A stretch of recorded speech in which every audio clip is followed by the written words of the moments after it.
Hola, bienvenidos a Aquí nos bañamos. A veces. Bueno, cuesta un poco más en el invierno.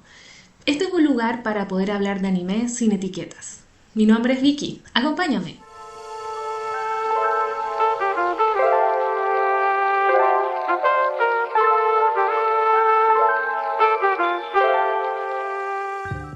Bueno, como ya habrán visto en el título, lo que voy a hacer ahora es un poco enfermo, porque voy a comentar sobre 8 horas de material disponible. Vamos a hablar de Pluto y vamos a hablar de sus 8 capítulos. Pero antes, veamos la ficha técnica. El título es Pluto. El estudio, entiendo que hubo tres estudios relacionados. Genko, Tetsuka Productions y Estudio M2. Son 8 capítulos y el creador es Naoki Urasawa, el mismo creador de Monster, que si ustedes no lo conocen es un anime de culto, yo creo, son 51 o 55 capítulos y está en Netflix para que lo vayan a ver. El año es el año 2023 y les voy a contar brevemente la sinopsis. Pluto narra la historia de Gesisto, un robot detective que trabaja para la Europol, cuando investiga un caso que gira en torno a los asesinatos de robots y humanos que están teniendo lugar. El caso se complica cuando las pruebas empiezan a sugerir que quien está detrás de todo es un robot. La acción se sitúa en un futuro donde los robots han ganado derechos similares a los que tienen los humanos y en el que tuvo lugar una guerra que asoló el imperio persa situado en el Medio Oriente, la cual marcó el pasado de muchos de sus personajes. Acá simplemente esta guerra del imperio persa en el anime se le habla como de la guerra de Medio Oriente, la guerra de Asia Central o la guerra de Persia. Cualquiera de las tres denominaciones relata lo mismo, se asocia a lo mismo. Antes de entrar al tema y a los capítulos de Pluto, hay que dar un pequeño contexto. Pluto, como dijimos, es un manga creado por Naoki Urasawa y se basa en el mundo creado por Osamu Tezuka, con Atom. No sé si todos sabemos quién es Osamu Tezuka, pero nosotros su historia original y como que algunos dicen que el inicio del anime es Astro Boy, este como niño robot, que nosotros en Latinoamérica lo conocemos como Astro Boy, pero en verdad originalmente se llama Atom. Entonces, Osamu Tezuka es como el padre del anime, e inspiró a muchos mangakas hasta hoy en día, y entre esos está Naoki Urasawa. Ya yo amo a Naoki Urasawa. Onda, amo su cabeza, amo todas las complejidades que hace, todos los giros. Terrible, o sea, yo me acuerdo que cuando vi Pluto no sabía que era el mismo creador de Monster. Y cuando supe, en verdad mi cabeza explotó y fue como yo amo a este caballero. Bueno, resulta que entonces lo que hace Naoki Urasawa es como tomar los personajes y el mundo en el que está Astro Boy o que está Atom, desde ahora Atom, y crea una historia nueva con estos personajes. Y la gente de, como el linaje Tetsuka, de hecho el hijo, está presente en esta historia monitoreando la producción. Son 8 capítulos, voy a ir capítulo por capítulo. Yo recomiendo hacerse una piscola o un tecito o un cafecito o dos cafecitos porque en verdad esta es la pauta más grande que he tenido. Y sí, hago pauta porque a mí me gusta hacer un trabajo bien hecho. Capítulo uno. Y apartamos por el opening, que es como un montón de imágenes de cómics superpuesta. A mí me encantó, de hecho, como ya en el capítulo 5 o 6 lo que hacía era como ir parando frame por frame, segundo por segundo, para ver qué es lo que nos mostraba. Y de hecho, claro, hay como mini spoilers que después uno va entendiendo. Pero realmente a mí me gustó mucho el opening. No sé el resto de las demás. No he leído tampoco qué es lo que opinó la gente, pero a mí me gustó harto. Este anime parte fuerte. El inicio es clave. ¿Qué es lo que pasa? Nos muestran que después de una especie como de tornado, incendio en los Alpes suizos, no sé, se destruye un robot que se le llama Mont Blanc. Un robot que estuvo presente en el selecto grupo de como los 7 robots más avanzados del mundo que estuvieron en la guerra de Asia Central hace como no sé cuántos años atrás, hace arte igual o 3 años atrás parece. Entonces Mont Blanc estuvo ahí y estos 7 robots más avanzados del mundo, que después nos van a ir presentando uno a uno, son los más avanzados porque son los 7 potenciales para poder convertirse en armas de destrucción masiva. Así que es importante. Entonces, aquí lo que es importante es, o es clave en verdad, recordar que tanto como Mont Blanc, que estaba muerto, ya lo dije, bueno, murió. Él y que pertenece a estos 7 robots estuvieron todos en esta guerra de Persia, o la guerra de Asia Central, qué sé yo, bla, bla, bla. ¿Cómo muere Mont Blanc? No nos dicen exactamente, pero sí que la escena del crimen queda su cabeza o como su cadáver robótico como con 2 cuernos. Y, o sea, es súper traumante y es extraño también. Ya, entonces tenemos que la escena del crimen estuvo con los 2 cuernos. Ahora nos muestran a uno de los segundos robots más avanzados, que es Yesisto, que para mí es el protagonista indiscutible de esta serie. Es lo máximo, es un robot que fue creado por el profesor Hoffman y fue creado con la intención de que sea un robot detective. Por lo tanto, eso es lo que él hace, es un detective de la Europol. Y él tiene una esposa, al igual que casi todos los robots que están en este mundo, tienen como su pareja, su esposa, marido, qué sé yo. Entonces ellos están conversando de que él ha tenido mucha pega, mucho trabajo y que se van a ir pronto de viaje. Ya no va a pasar nunca. Desde ya les digo, pobrecitos, siempre han querido irse de viaje y no va a pasar. Hay otra escena de crimen, hay otra especie de asesinato, esta vez a un humano, que es un reconocido defensor de los derechos de los robots y también su cuerpo, su cadáver, tiene 2 cuernos. Por lo tanto, hasta ahora está pasando que ambas escenas del crimen se conectan. Uno con este robot muy querido que ayudó en la guerra, que obviamente ganaron, qué sé yo, y esta víctima de humano. Ahora, el problema es que hacer los análisis que hacen, enzimáticos, no sé qué cuestión, descubren que en la escena del crimen del humano no hubo humanos involucrados, sino que por lo tanto, o en consecuencia, estarían robots involucrados. ¿Cuál es el problema? Todos los robots son programados para cumplir con ciertas reglas de la robótica. Y el artículo 13 habla de que los robots no pueden asesinar humanos. Entonces, que le estén diciendo al detective, oiga, sabe que escaneamos y en verdad no hubo presencia humana, es terrorífico y es terrible porque coloca en desbalance, en desequilibrio, todas las leyes de la robótica y como todos los principios en los cuales se ha establecido la evolución o el desarrollo de los robots. Aquí quisiera hacer como un punto aparte porque la música me encanta. Me recordó mucho a Conan, pero no sé si es porque, no sé, hay como un cello o un violonchelo ahí dando vuelta. Incluso hasta el inspector Gadget, como que creo que retrataron todos esos elementos como, no sé si vintage, pero elementos que caricaturescos que uno asocia como a los detectives y funcionó bien. Me gusta mucho como los utilizan para ir transicionando las escenas o acompañando, por ejemplo, a Gesisto como en todas sus averiguaciones. Así que muy bien ahí la música. Mientras Gesisto hace su trabajo, se somete voluntariamente a chequeos bajo la supervisación de su creador, que es el profesor Hoffman. Entonces ahí él le cuenta que ha tenido sueños, lo cual es raro porque está hablando de un robot y de una IA. El profesor igual queda como, ya, y le dice, pero tus chequeos están súper bien, no hay nada anormal.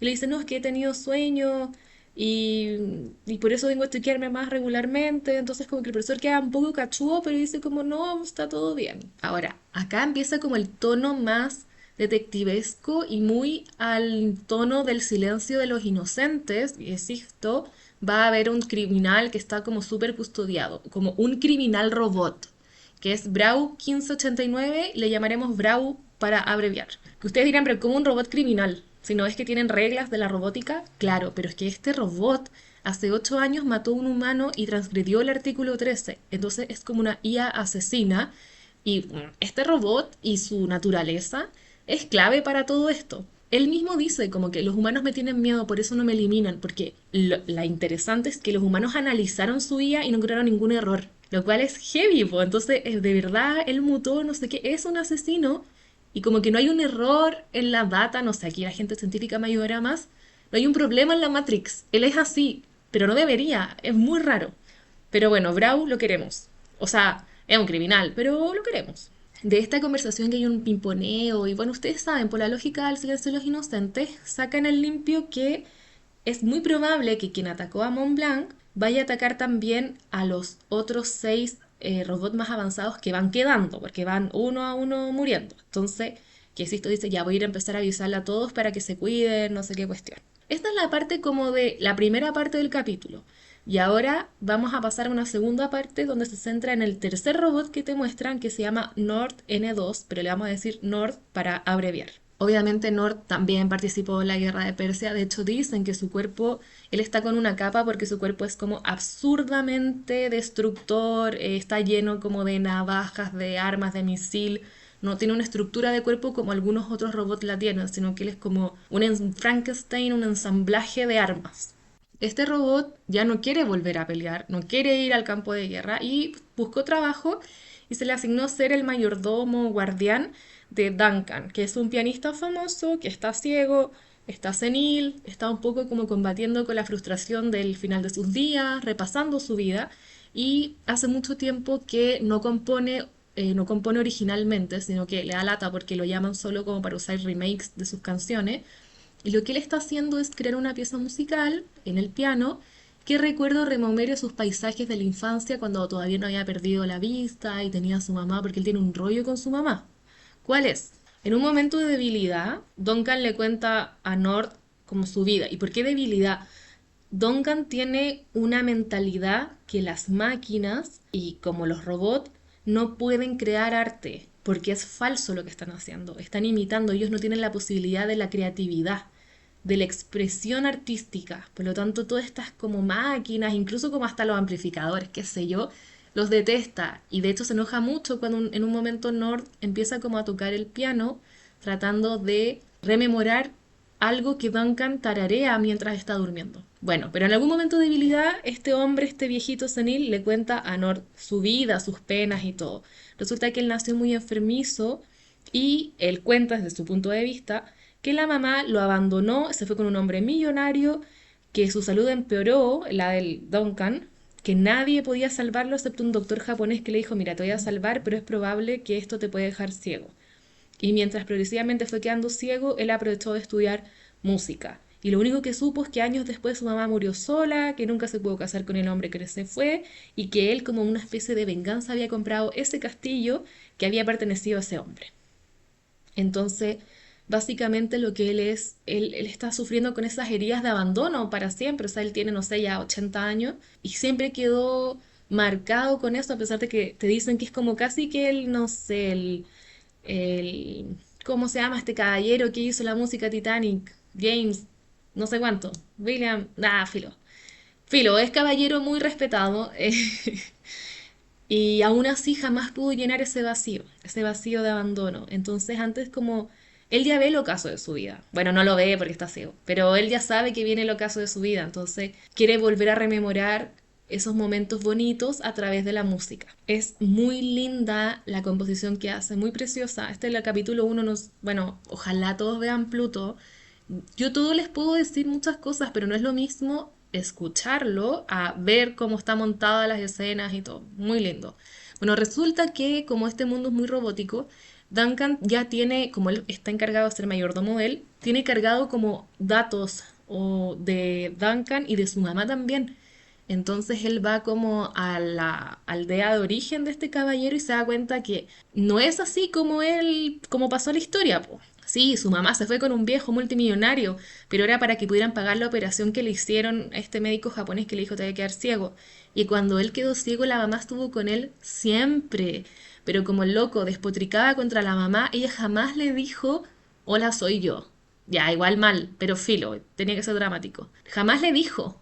Entonces él vivió y creció al lado de su madre y ella no fue capaz porque le daba mucho miedo y le daba mucha pena porque él literal todos los días despotricaba contra su mamá. Bueno, el final de este primer capítulo, Duncan termina de crear esta melodía gracias a como Nord y lo que saca Nord cuando Duncan está tarareando en la noche, se reconcilia con Nord en el sentido de que le dice como toquemos juntos, no sé qué, Nord le dice quiero aprender a tocar piano, a crear música, que no sea falso porque no quiero volver a la guerra. Pero se acerca una fuerza misteriosa que Duncan detecta al tiro en forma de un tornado. Y lo que pasa ahí es un enfrentamiento entre este malvado que te dan a entender que también mató a Mont Blanc. Espérate. No es Duncan. El Duncan es el viejo. ¿Y yo qué dije? Nord. Es Nord. Filo. El robot.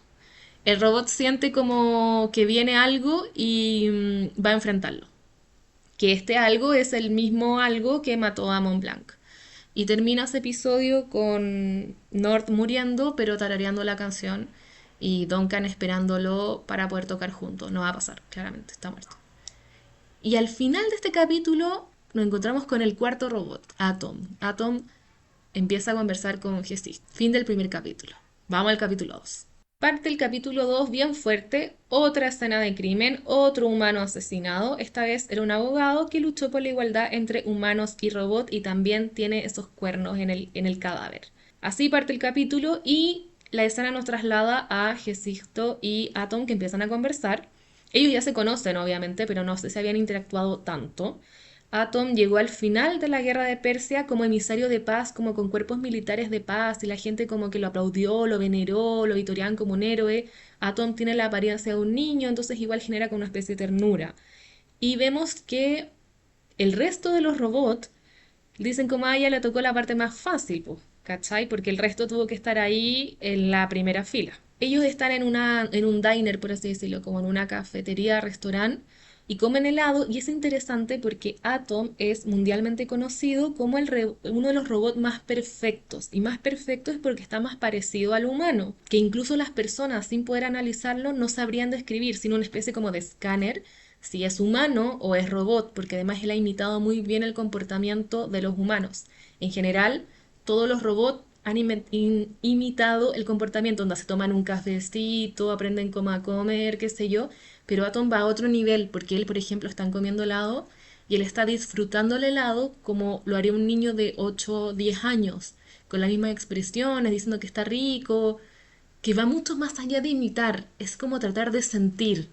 Y eso a él, a Gesisto, le queda como, ya. Bueno, acá viene una escena interesante que nos tiene que hacer ruido porque es clave.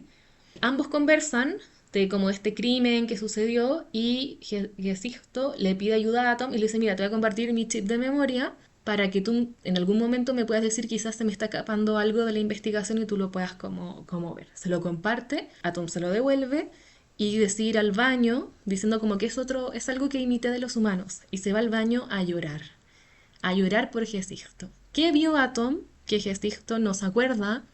¿Qué vio o qué sabe Atom que lo hizo llorar, por así decirlo? Es lo que va a mover un poco una de las líneas argumentales, que es muy entretenida. Atom vuelve a la escena del crimen de este capítulo. ¿Se acuerdan de este abogado que ya murió? ¿Cómo tiene la memoria de Gesisto? Puede ayudar como si fuera la Europol, por así decirlo. Entonces empiezan como a recrear. Es muy entretenido como usan la tecnología como para recrear la escena del crimen, no sé qué. Y de una u otra manera se dan cuenta que ambas personas muertas, el del capítulo anterior y el abogado de este capítulo, conocen al profesor Ochanomizu, que es el ministro de Ciencias de Japón y es el que está encargado de Atom y que aparece en los cómics de Astro Boy, que es como el doctor típico, ¿cachai? Como peladito, con el pelo al lado, con anteojos. No sé, es el típico doctor como de Astro Boy, que no es el creador de Atom. Ojo. Bueno, Atom va a preguntarle al profesor como, a ver, ¿por qué tú conoces a estas dos personas?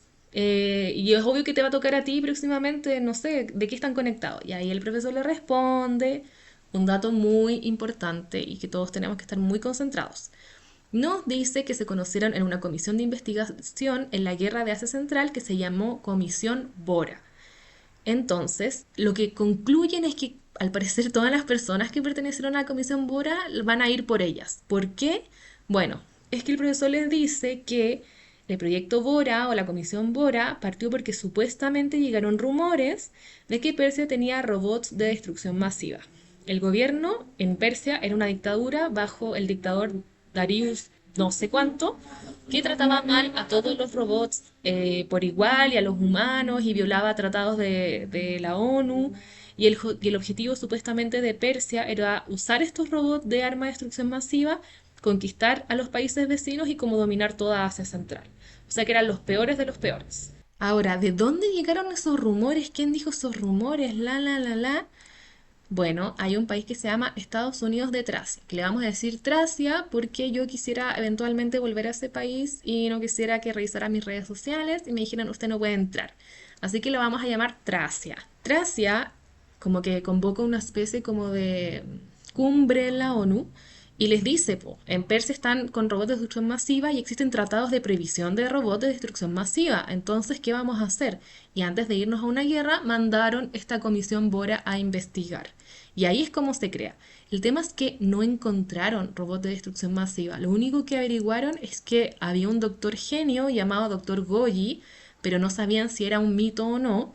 Y también recuerdan que fuera una especie como de un vertedero de robots que estaban inservibles. El tema es que volvieron, no encontraron nada, pero igual empezó la guerra. ¿Por qué comenzó la guerra si no encontraron nada? Bueno, porque Tracia. Será. Bueno, esto igual es importante, pero más adelante. Acá en este capítulo se nos muestran unos flashbacks donde vemos a más robots súper avanzados coexistiendo. Por ejemplo, estaba Mont Blanc cuando estaba vivo, Brando y Hércules, que están en la guerra de Asia después de una de las cuantas peleas que tuvieron, donde ellos tuvieron que destruir a muchos de su misma especie. Y se cuestionan un poco el por qué están ahí, si se suponía que ellos venían a liberar de la dictadura a toda la gente, y al final están eliminando a su propia especie, que son como robots, pero del bando opuesto. Entonces, aquí aparece de una manera muy clara como una pregunta y un sentimiento. El sentimiento es el odio, aparece, se manifiesta. Y la pregunta que ellos tienen es cómo y hacia dónde dirigir el odio. El tema del odio es el tema central de Pluto, y más que el odio es del círculo de odio, y de quiénes pueden o no sentir odio y en qué te transforma a ti. Es muy importante, por eso lo encuentro entretenido, o sea, no solamente estamos hablando de gente que se pega, sino que acá hay algo un poquito más. En el presente, Gesisto va a ver a Brando, ¿se acuerdan? Brando, otro de los robots que aparece en este flashback, etcétera. Brando, igual que Hércules, como que tienen la misma fisonomía como caballeros así fuertes y que ellos como que manejan otro cuerpo de robot gigante y se dedican como a luchar. En este caso, Brando se dedica a luchar en peleas en el ring y ganar lucas porque él y su esposa robot adoptaron, gracias a la ley de adopción universal, no sé cómo es la cuestión, 5 niños humanos y los están criando, que son niños típicos huérfanos que quedaron de no sé qué, y ellos los están criando y Brando es muy, muy feliz con su familia y con su dinámica familiar. Y esto lo va a ver porque le dice como, oye, hay una persona que está detrás como de todos nosotros y esa persona probablemente y la denominan Pluto. ¿Quién la denomina Pluto? Brau, esta IA asesina. Le dice como Pluto, el dios griego del inframundo y bueno, en verdad le da un montón de nombres que pueden ser, pero a él le resuena Pluto. O sea, y esto cuando está hablando con Brau le resuena como Pluto. Después de como le dio como 20.000 nombres, le resonó ese, entonces ese es nomás.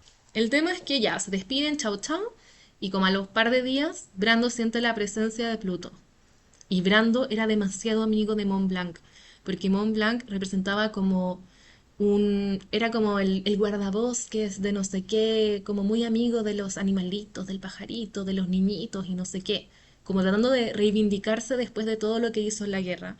Y Mont Blanc en verdad era como, no te puedes decir buena persona porque es un robot, pero igual esta es la gracia de esta serie, como que son robots, pero tienen sueños hasta ahora. Son robots, pero sienten odio, como raro. Bueno, el tema es que Mont Blanc va a vengar a su amigo. Va. Brando va a vengar a su amigo Mont Blanc y se va a enfrentar a Pluto. Y mientras se está enfrentando a Pluto, se conecta con Atom, con Hércules y con Gesisto. Porque son robots. Se pueden conectar intermentalmente y analiza datos como de ondas electromagnéticas de Pluto que ojalá les pueda servir a ellos más adelante. El tema es que es muy triste porque mientras él se concentra en entregar estos datos que escaneó, aparece las como imágenes de su familia, como los recuerdos, lo que supuestamente uno podría asociar a que cuando te mueras ves a tu vida pasar por delante en un segundo, es lo mismo que le pasó a Brando.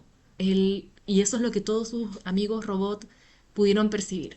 Y en una de esas como escenas compartidas, Atom se da cuenta que hay como algo en estas escenas, como una especie como de un rayo negro que las atraviesa y Atom describe eso como una sensación de dolor extremo o como la muerte.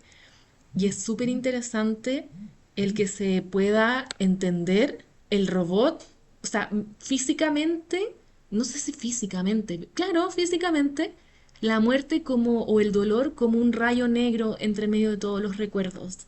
De un robot, o sea, de una IA. Muy raro, pero que después quizás podamos entenderlo.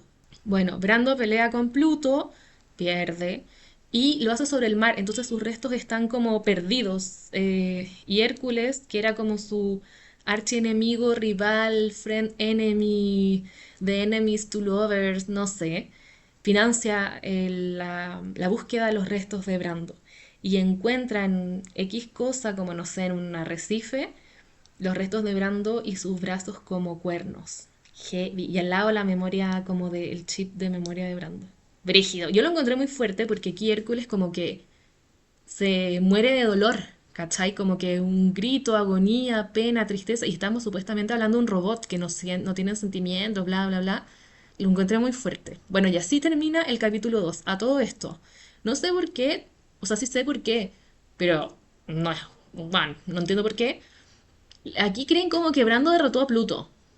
Y es como filo, Pluto desapareció con el sacrificio de Brando, pucha, qué triste, no sé qué. Pero amigo, vamos al capítulo 2 de 8. Claramente Pluto no está derrotado. Capítulo 3. Aparece Uran, la hermana de Atom, que yo la amo, la amamos. De verdad, debería tener su propia serie. Hoy es lo máximo. Ella tiene la capacidad, o ella dice tenerla, de percibir los estados emocionales de las personas y animales, cuestión que es una locura porque estamos hablando de robots. Acá hay una escena muy importante que después como que toma sentido. Así que voy a tratar de explicarlo lo más claro posible. Esta escena es en el cuartel de policía de no sé dónde, de haber sido Japón, qué sé yo. Para entrar al cuartel de policía hay como dos túneles, dos puertas de seguridad. Uno para robots y otros para humanos, porque al parecer usan distintos escáneres para ver si tenéis como pistola, supongo. Entonces, Uran y Atom entran por el de robot y aparece un caballero que se llama Profesor Abula, que es originario de Persia. Y él entra por el lado de los humanos. Y entra al mismo tiempo que Atom y su hermana o se encuentran. Y Atom siente como algo raro, como algo que no encaja, que no está bien. Ya, entonces ellos van saliendo y Abula va entrando porque lo van a interrogar o en verdad le preguntan qué es lo que había hecho los últimos días porque él conoció a este abogado defensor de los derechos de los robots que murió en el capítulo anterior, ¿se acuerdan? Pero que obviamente le dicen, pero profesor, nadie sospecha de usted porque usted justo estaba en un avión cuando estaba despegando vuelta a su casa, claramente usted no podía haber sido, bla, bla, bla, bla. Y cuando se va yendo, pasa de nuevo por el túnel de humanos, pero hay una alerta, como alerta, esta persona no es humana. Entonces el jefe de policía le dice a uno como a los gendarmes, hoy debiste haber apagado el túnel, te dije, no sé qué, nada. Entonces el profesor Abulá dice, no se preocupen, lo que pasa es que yo soy humano, pero perdí la gran cantidad de mi cuerpo en la guerra, hace 3 años en Persia, como el primer día de guerra, y fui reemplazado como con partes robóticas, por eso es como medio cyborg y por eso suena. Entonces como, ah, ya, y nosotros como espectadores decimos como, muy factible, demasiado factible, le creo. Segunda escena clave, porque esto tiene que ver con el misterio de Hesisto y qué es lo que vio Atom en sus memorias y Hesisto no recuerda.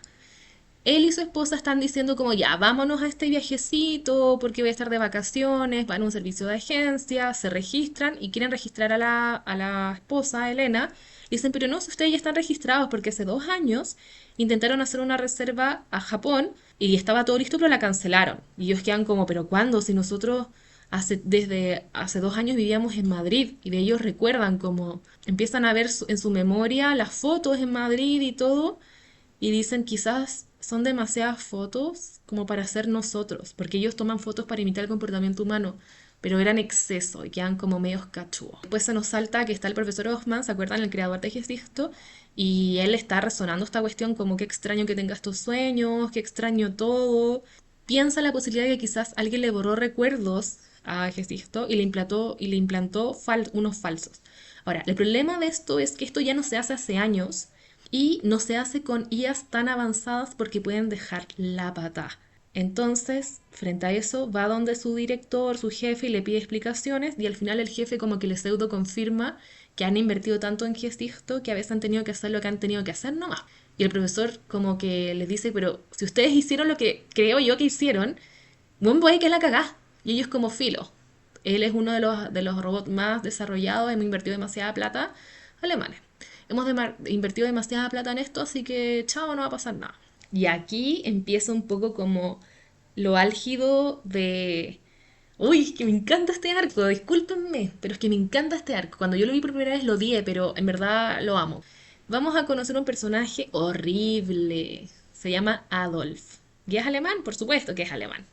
Algo, Naoki Urasawa, el mangaka de esto y el mangaka de Monster, como que algo tiene un fetiche, encuentro yo, porque ya a esta altura ya no es una fascinación, inclinación, es como un fetiche. Onda, en Monster, todo pasa como en Alemania, Polonia, y todos los personajes son iguales, y como todos se van muriendo, ya no puedes sentir como pena por la gente, porque en verdad este era igual al otro y se murieron. Fin, onda, en cada capítulo morían como dos, y son 55 capítulos. Un paréntesis.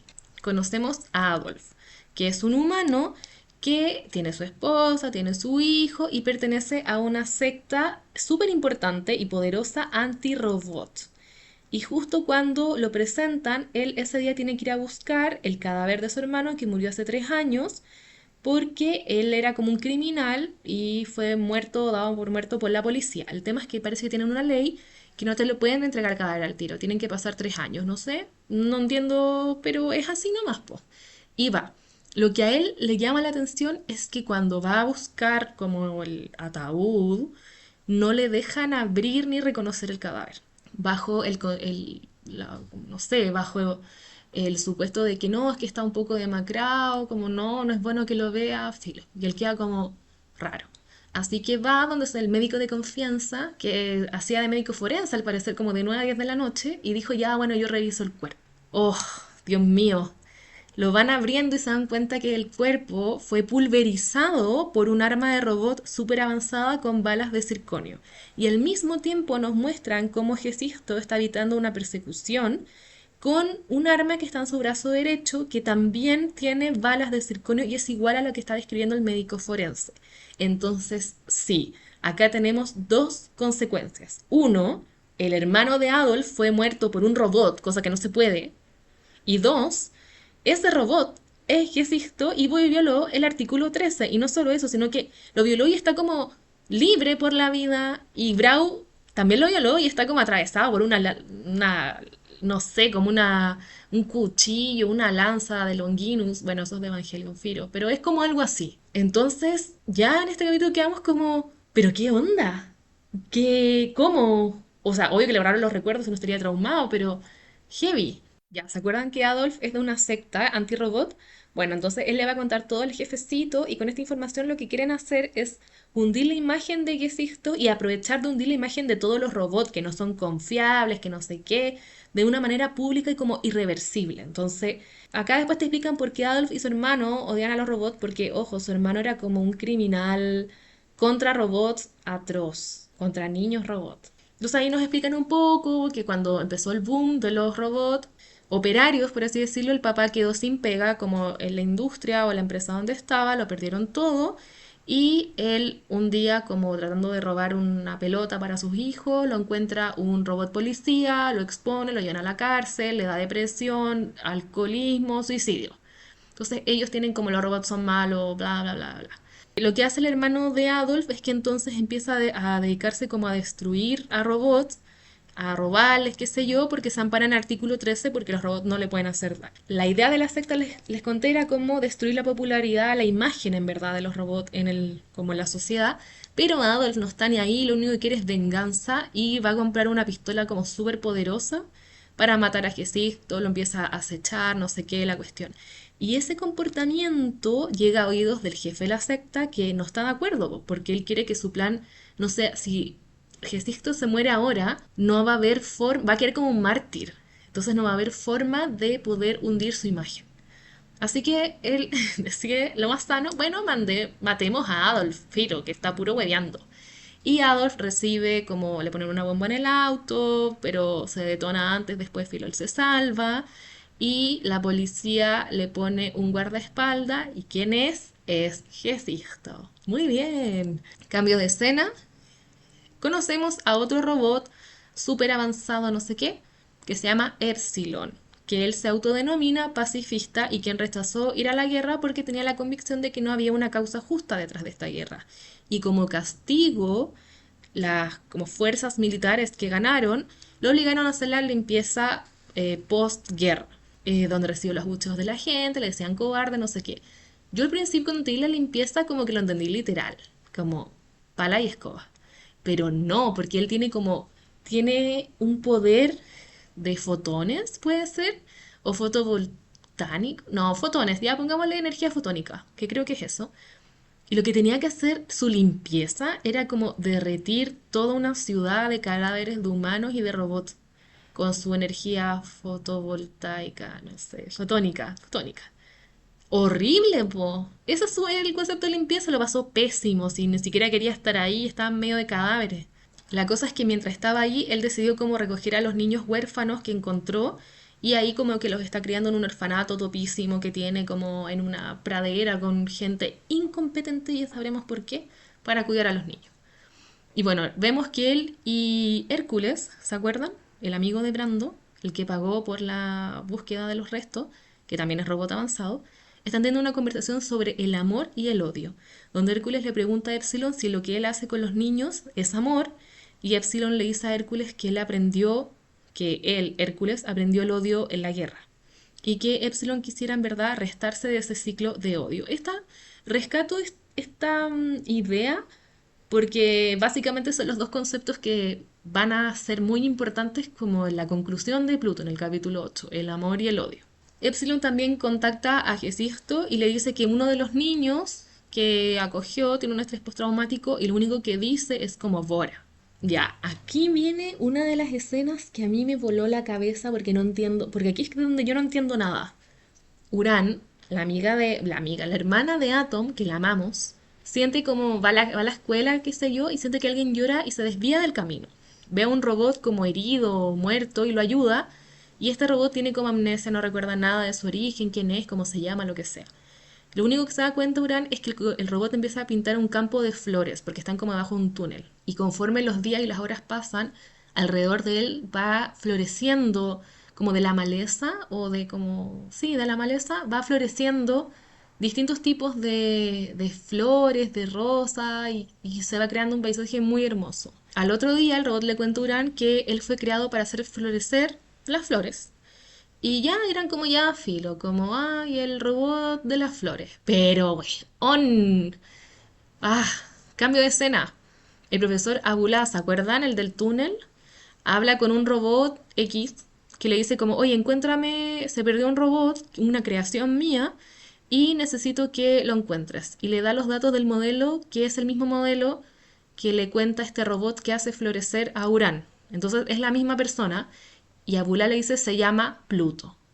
Se llama Pluto, weón. ¿Cómo va a ser? Es que aquí, ¿cómo? Si este robot está hecho para hacer florecer, me estáis diciendo que es como el mismo monstruo gigante que ya se ha echado como a dos o tres robots súper avanzados del mundo. Como, weón, no, yo ahí en nada. Por eso véanlo. ¿Qué pasa? Al parecer el profesor Abulá creó a Pluto, que es este robot que hace florecer las cosas, que se perdió, necesita recuperar su memoria, qué sé yo. Y por ahora yo no entiendo bien dónde está el tema de Bora y cómo Pluto mata gente si Pluto es como una cuestión monstruosa. Pero aquí se nos explica rápidamente. Ya resulta que Atom ha estado como muy pendiente de su hermana y su hermana no, si encontró un robot y el Atom dice, bueno, tienes que notificarlo al Ministerio de Ciencias, cada robot que se encuentra, no sé qué. La cosa es que la sigue, llama al Ministerio de Ciencias, llama a la policía, todo, y le dice a Uran, aléjate de él porque él es peligroso. Y él le dice, pero ¿por qué Atom? Y cuando el robot que hace florecer, bueno, Pluto, escucha el nombre Atom, como que le da la weá, se buguea. Empieza a decir cosas como odio, muerte, matar a Atom. Y de la nada le aparece como un rayo con cuernos y filo, se va de ahí. O no se va, no se va, perdón. Queda como que turuleca. Y aparece otro robot, que es este robot que le estaban encomendando encontrar, lo que dice como, uy, soy un robotín constructor que me cambié de cuerpo y acá está mi cuerpo original, muchas gracias por encontrarme, no sé qué, y todo. Ya, y todo el mundo lo cree. ¿Cómo lo creen? O sea, bueno, ya ellos no saben que él es Pluto, pero, weón, lo dejaron ir. Fin. Entonces él como, y se dan cuenta que este robot, como cuando lo recogen, no tiene su memoria, como que es un cascarón vacío, este Pluto.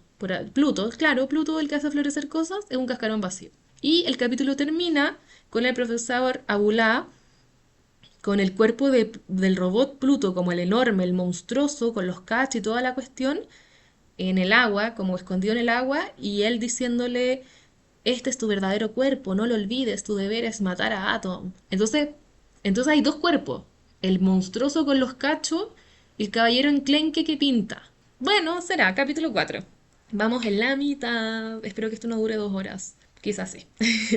Ya, la escena del capítulo 4 nos lleva a donde el profesor Ochinamitsu, que en verdad puede que esté diciendo pésimo el nombre, pero es que yo con estos nombres no soy...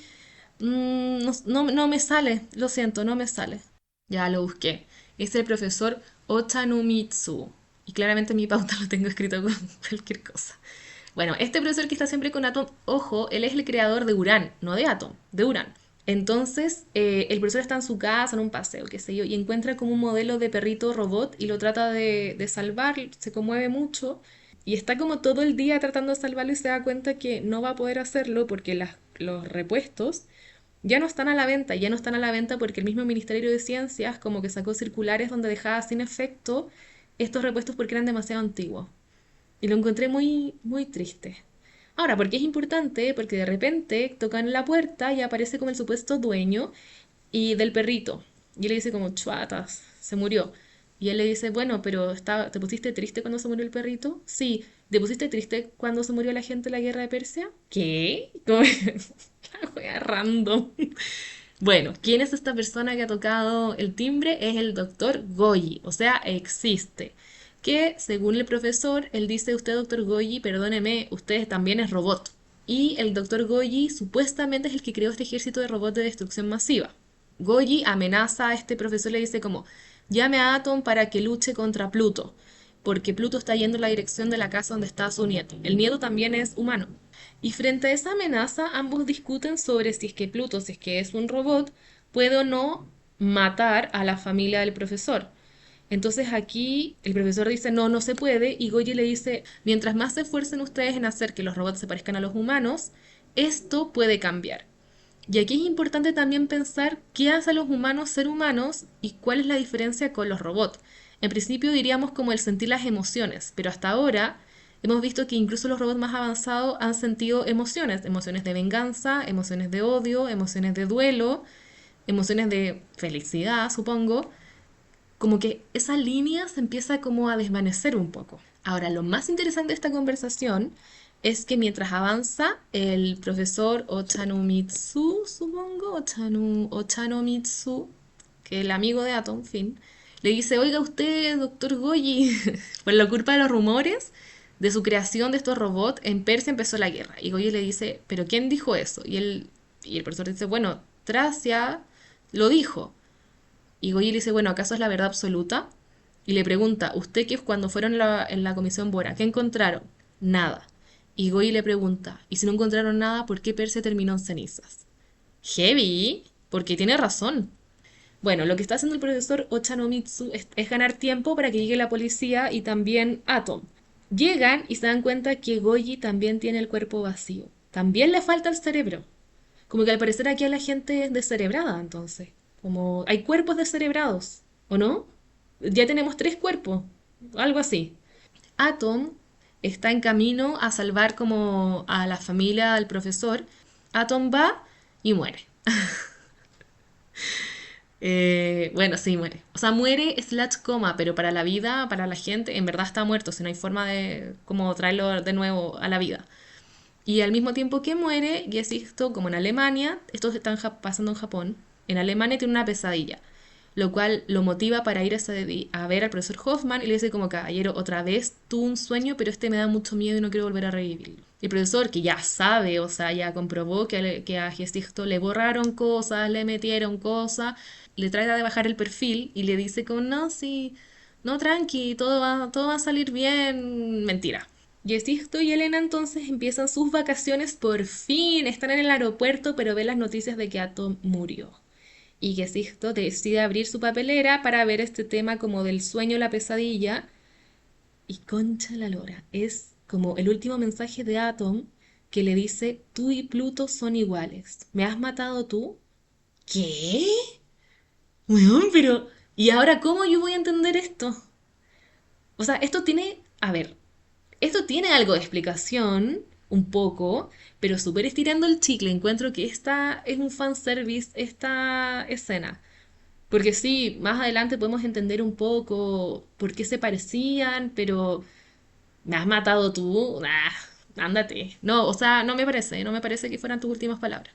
Bueno, obviamente Jesucristo como que se le cruzan los cables literalmente y empieza a ver imágenes así extrañas donde como que Atom despierta en su cabeza, esto no es real, como que Atom empieza a dar como sus primeros pasos y él como Elena están muy felices y luego Atom se transforma en este robot antiguo como un robot viejo destartalado que se rompe y después aparece Jesucristo golpeando el dibujo que hizo Pluto, el caballero enclenque que hace florecer las cosas en el túnel.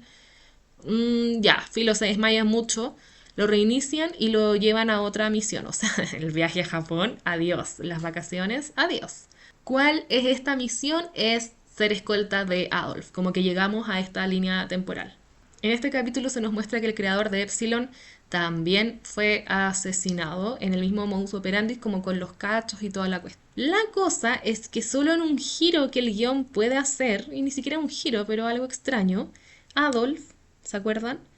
Él también estuvo en la guerra de Asia Central, porque es un comerciante y se dedica al comercio exterior, y su empresa instaló la seguridad en una cárcel que tiene Tracia en Persia, y donde ahí hubo un problema de cámaras de seguridad en una celda de aislamiento, en la cual hay un prisionero que a la cámara le empieza a repetir los nombres de las víctimas que ya han sido asesinadas, como si fuera una lista, como no son la lista como de Game of Thrones, ya, lo mismo.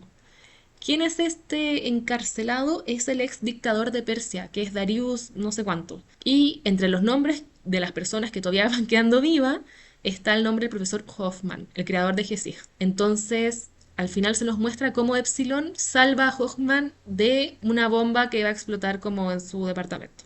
Y hablando de bombas, a Adolf le tiran otra bomba, Gesichter lo protege y ahí como que Adolf empieza a cantarlo todo. Que pertenece a la secta antirrobot, que creen que es un traidor y que al final ellos pusieron la bomba en su auto. En este capítulo, que creo que es el 4, sí, se nombra a un personaje clave, el Doctor Tenma, el creador de Atom.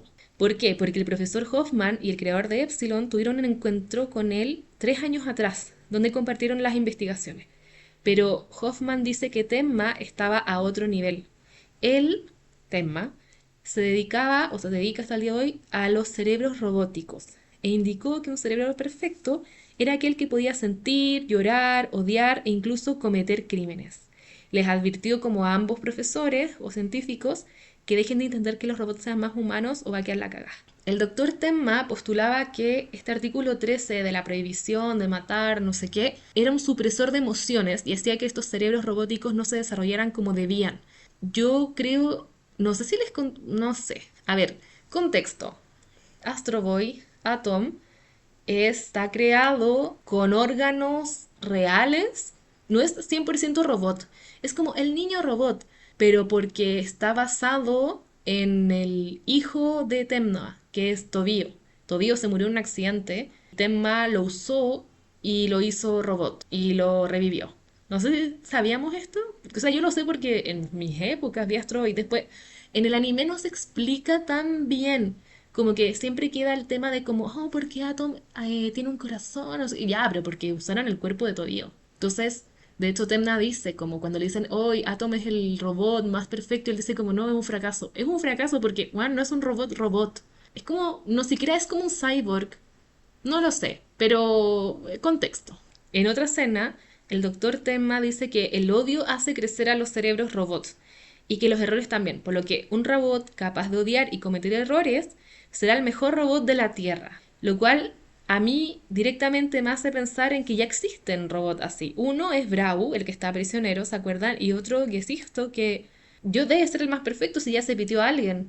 Entonces, como que su IA debe estar muy desarrollada, no sé, en esta lógica. A propósito del doctor Tenma, nos indican que hay un chip de IA como capaz de desarrollar robots, o sea, cerebros robóticos, y que ese chip fue encontrado por la Comisión Bora en Persia hace 3 años atrás. Bueno, el capítulo termina porque a Adolf lo amenazan en el baño, no sé cómo. Están yendo a una casa de seguridad y en el camino, no sé, va al baño. Y como que el supervisor del baño, que es un robot, lo utilizan, lo hackean, qué sé yo, y le dice como, si quieres a tu familia viva, Gesisto debe morir. Adolf como que se enoja, se asusta y le empieza a pegar con un palo a la cuestión y llega Gesisto y al ver esto, como ver este robot destartalado muriendo, se enchucha con Adolf y lo toma del cuello y le dice como basta. Y él le dice, ¿acaso esa es la misma cara que tenías cuando mataste a mi hermano? Y ahí queda el capítulo. Chucha. Capítulo 5. Un flashback. Gesisto aprisiona al hermano de Adolf como en un callejón y el hermano le dice como, toma, acá está el maletín. Y en el maletín salen los restos de un robot hecho mierda. Y Gesisto tiene una mirada de odio, así como desfigurado de odio. Ese es el flashback. En el presente, Gesisto y Adolf están en el auto. El detective favorito está en shock frente a la supuesta revelación de que mató a alguien. Él va a dejar en la casa segura a Adolf y va a ver a Brau. Y Brau se ríe y dice como, jaja, al fin lo recuerdas. Oh. Heavy que Brau sabe todo. Y está como, literal, él sabe todo lo que está pasando en el mundo y él literal está como, no sé, crucificado en esa cueva. Pero en fin. Importante, o sea, no es tan importante esta escena, pero me parece como ilustradora. La señora de Adolf lo reta a Adolf y le dice como, pero ¿cómo pudiste creer que Gesicht quería matar a tu hermano? Tu hermano fue como un criminal horrible, atroz, pobrecito los robots que sufrieron, no sé qué, pero que ella está segura que si Gesicht lo mató, lo hizo obedeciendo órdenes y no por odio. ¿Y por qué es interesante? Porque esta es como la narrativa que está en la sociedad. Porque nadie creería que un robot se rebeló ante el artículo 13, porque finalmente esa creencia le da estabilidad a este sistema de robot y esta como conexión o vivir en comunidad con los robots. Porque como yo estoy segura que ninguno me puede matar, entonces los acepto en mi vida y los incluyo en mi vida. Entonces es una forma interesante de entender un poco la lógica de esta dinámica de convivencia. Ya, después tenemos, mientras Gesisto está hablando con Brau, tenemos el flashback de cuando pulveriza al hermano de Adolf. Y lo encuentro hermoso, o sea, no es hermoso porque alguien murió en pantalla, ese alguien no existe. Pero creo que sería muy entretenido que pudieran verlo porque no solo te dice cómo lo pulverizó, sino que también te explica el llamado de Elena cuando le dice a Gesisto como, no sé, supongo que se le habrá dicho como se llevaron a tal persona. Encuentro que recomiendo ver esa escena, pero el tema es que nos dan el flashback de cuando lo pulverizó, diciendo que efectivamente si teníamos algún tipo de duda, fue un robot matando a un humano. Aquí el tema del odio, un poco complejo más que nada, porque aparece como algo que se puede aprender en la batalla, o sea, la guerra de Persia, algo que puede gatillar la evolución cerebral, según Tenma, y algo que te podría acercar a la humanidad e incluso algo que te hace traspasar tus límites como le pasó a Gesisto. Entonces el tema del odio nuevamente vuelve a estar como una estructura, una, claro, como un lineamiento a lo largo de todos estos capítulos. Y aquí aparece un personaje que lo vamos a odiar por siempre y para siempre, que es una especie como de narrador omnisciente, porque al igual que Brau, este personaje que es un oso de peluche, está en Tracia y está como conectado a unas máquinas, qué sé yo, y sabe todo lo que está pasando. Y es muy bizarro. Es como la primera aparición que tiene. Hércules, ¿se acuerdan? Hércules va a pelear con Pluto para vengar a Brando. Y es muy lindo como los sentimientos profundos que se muestran ahí. Lo da todo, es un digno luchador. Cuando están como chocando, peleando, Hércules se acuerda de que había un robot que estaba en la guerra que se lavaba las manos compulsivamente porque la sangre no salía. Ese recuerdo lo capta a la lejanía Epsilon porque ustedes ya asumimos que todo se conecta intermentalmente, ¿filo? Hércules antes de morir le dice, así que eras tú. ¿Quién eres? ¿Qué eres tú? ¿Por qué todo es confuso? O sea, hay otro cuerpo más, el de un caballero que se lavaba las manos de sangre. Pero eso fue, ya, se nos murió Hércules. Al mismo tiempo se lleva a cabo el juicio a el dictador, el ex dictador Darius. ¿Se acuerdan que está en esta cárcel detrás y esta cárcel que la seguridad la construyó la empresa de Adolf? Él sostiene que los humanos están fallados y que deben reemplazarse por una especie más evolucionada como la de los robots. Y para él la guerra de Persia no fue una matanza, sino que era algo necesario como en un paso evolutivo. Otra escena. Epsilon queda pésimo tras la muerte de Hércules. Es como el Andrómeda de este equipo, él muy sensible. Bueno, obviamente se murió alguien, se destruyó porque no son, no sé, se murió. Trata de contactar a Gesisto porque son los casi los únicos que van quedando, pero Gesisto está catatónico, o sea, no. Después de conversar con Brau y todo, ya no está bien.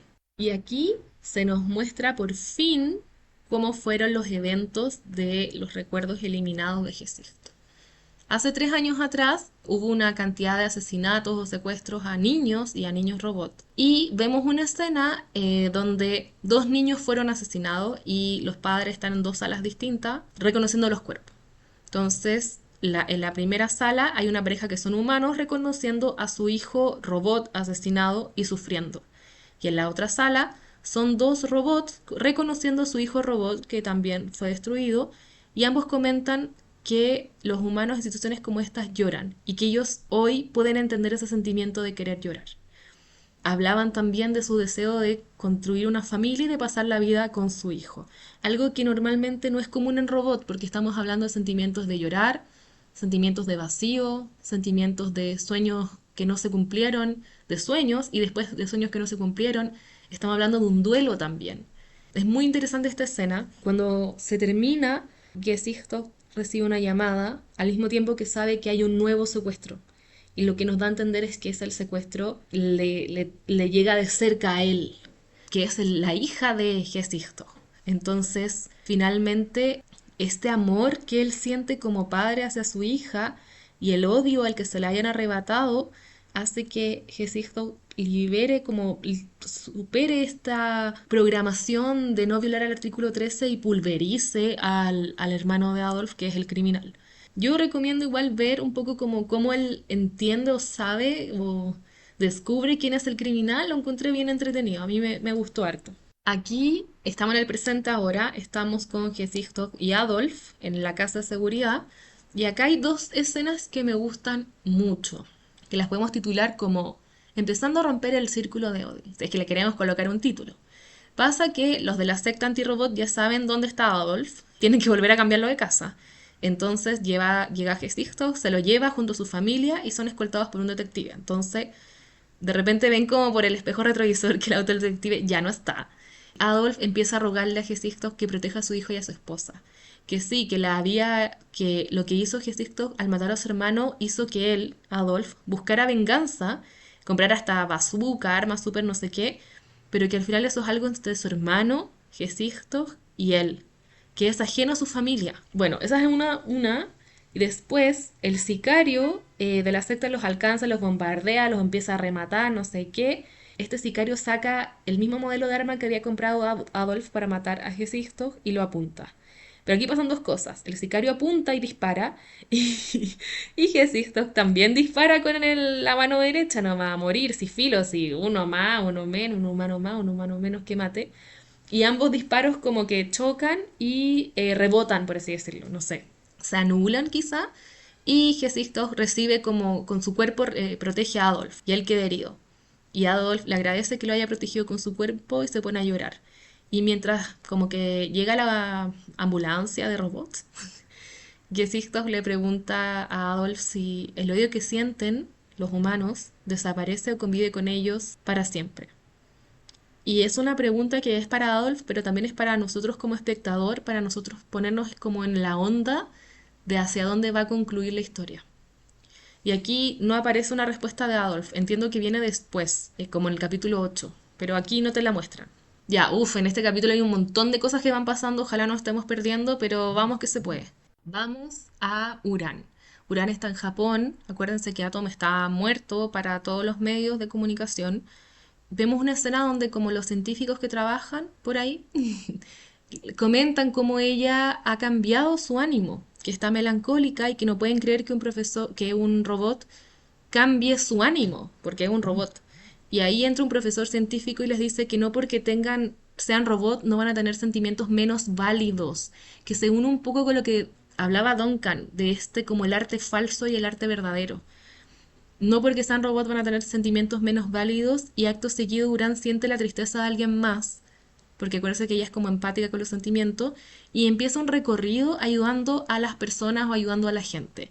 Y me gusta esta escena porque te hablan del odio cuando estábamos con Adolf y Gesisto, como el catalizador de todo, pero también esta escena con Uran es carente de odio. Y está melancólica, pero aún así puede sentir amor y empatía por el resto, demostrando, según mi opinión, que, que basta de hombres hablando de odio, weón, traigan el amor. Creo que a todos nos falta un poco de amor. Pero bueno, ya, sigamos. Pero me gusta mucho esa escena.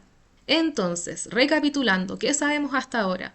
Bueno, que Tobío fue hijo de Temma, y que Atom vino a ocupar ese lugar, y que para Temma esto es como volver a despedirse de su hijo, porque de hecho en el anime, como Atom es como un héroe mundial y un héroe nacional en Japón, están coordinando como sus funerales de estado. Y Temna no quiere saber ni una cuestión de eso. El profesor Ochanomizu... Ochanomi... ¿ah? Está esperando que vuelva el doctor Temma para que, no sé, pues mueva alguna perilla, haga algo, sea el creador de Atom, que pueda hacer algo. Y llega. ¿Y por qué llega? Porque en un momento Temna dice como ya, chao, nos despedimos de Atom y hasta Dios. Pero el tema es que el amor que él siente de padre a hijo, le impide volver a despedirse de nuevo de él, porque después está mostrando escenas que él está yendo al cementerio, donde está Tobío, etcétera. Entonces, es el amor que dice ya, ok, veamos qué podemos hacer. Y estuvo como un montón de cirugías con el cerebro de Atom, supongo. Entre cuando pasa eso, el profesor Ochanomizu confronta a Temne y le dice, a ver, ¿por qué conoces al doctor Goyi y qué onda? ¿Se acuerdan del doctor Goyi que fue a la casa del profesor Ochanomizu y les fue como a amenazar? Ya. Y Tembla dice, no, yo no conozco al profesor. Eh, no, no cacho. Y el profesor le dice, pero ¿cómo que no? Si yo encontré, o nosotros como Bora, Comisión Bora, encontramos un chip tuyo, como de IA tuya, para generar robot, cerebro robot. Y Temdal le dice, no, no, nada que ver, no sé qué, ya, filo, no le creemos. O sea, yo no le creo. Pero le dice que su IA no puede ser utilizado en robots de guerra, porque son seres robots más completos y más complejos quienes pueden utilizar ese chip de IA. También dice que una vez creó un robot complejo como encargo de otra persona. Esta persona ya la conocemos, no le voy a decir quién es. Y que Temma analizó 9.900 millones de personas para esta IA y puso todas las opciones posibles de personalidad en este robot. Y que cuando despertara ese robot podría hacer cualquier cosa. Cuenta que ese robot nunca despertó o se negó a despertar, que era demasiado complejo y que analizar esas personalidades le tomaría demasiado tiempo, pero había una forma que era dirigir el caos. Habría que darle una dirección, habría que destruir ese equilibrio, infundir emociones desequilibradas para simplificar el caos.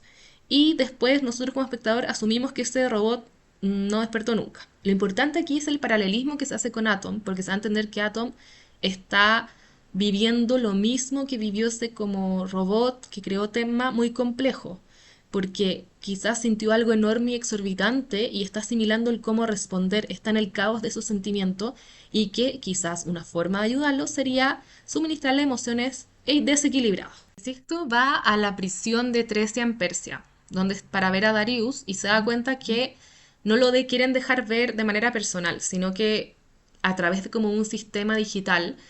Lo malo de ese sistema digital es que quienes están supervisando se encargan como de censurar todo lo que pueda ser como polémico. Entonces Gesisto va y exige verlo personalmente y ahí Darius le dice que Tresia convirtió o les quitaron la civilización y los convirtieron en un desierto árido, reducido a cenizas y que no crearon un robot monstruo, sino que ese robot es uno que nació para ser amado por Dios, inmaculado, que renació con un cuerpo más fuerte y poderoso, y que adaptó el odio robótico en su IA, y él mismo, Darius, tenía en su celda un campo de flores que pintó, y él le dice que este es Pluto. Y después se muerde la lengua y lo tienen que llevar al doctor Phil.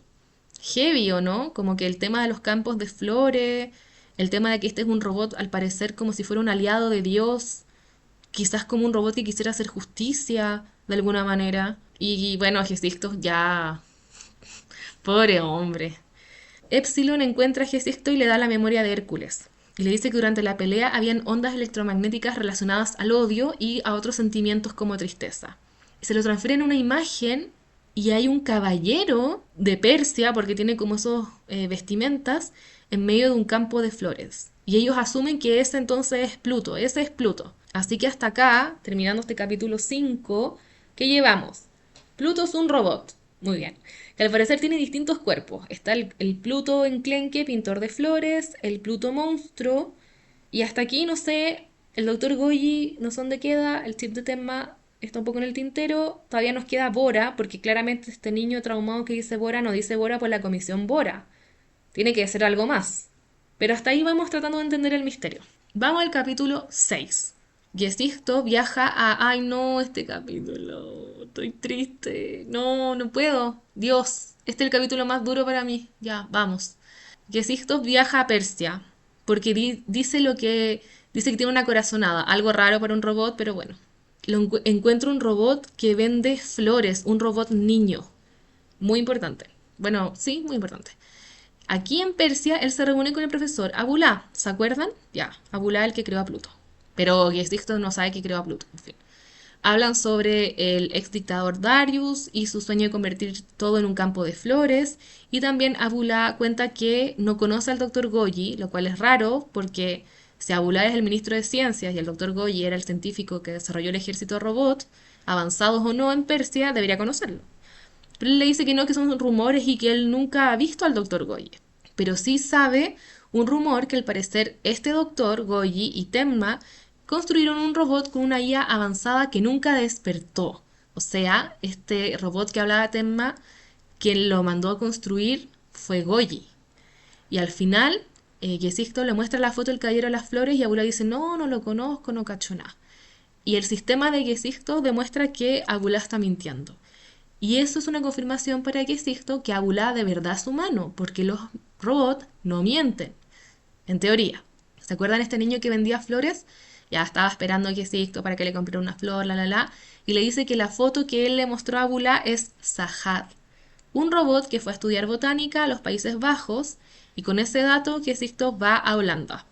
Aquí, en estas escenas, Jesisto le dice al niño, porque el niño dice, yo quiero ser tan estudioso como Sahad, y el Jesisto le dice, no pierdas la esperanza, esfuérzate, puedes ser un gran erudito. Raro, ¿o no? Un niño soñando con ser tal cosa y otro robot diciéndole, no pierdas las esperanzas. Muy raro. Bueno, va a Holanda, descubre quiénes fueron sus profesores, sus amigos, no sé qué, y les contaban estas personas que él hablaba de sus sueños, de hacer florecer el desierto, pero que tuvo que volver a su país para alistarse a la guerra porque su padre había muerto en esta guerra, que Sahad es un robot, entonces debe haber sido su creador el que murió en la guerra. Resulta que él estaba haciendo estudios en Países Bajos para encontrar un tulipán que pudiera florecer en Persia.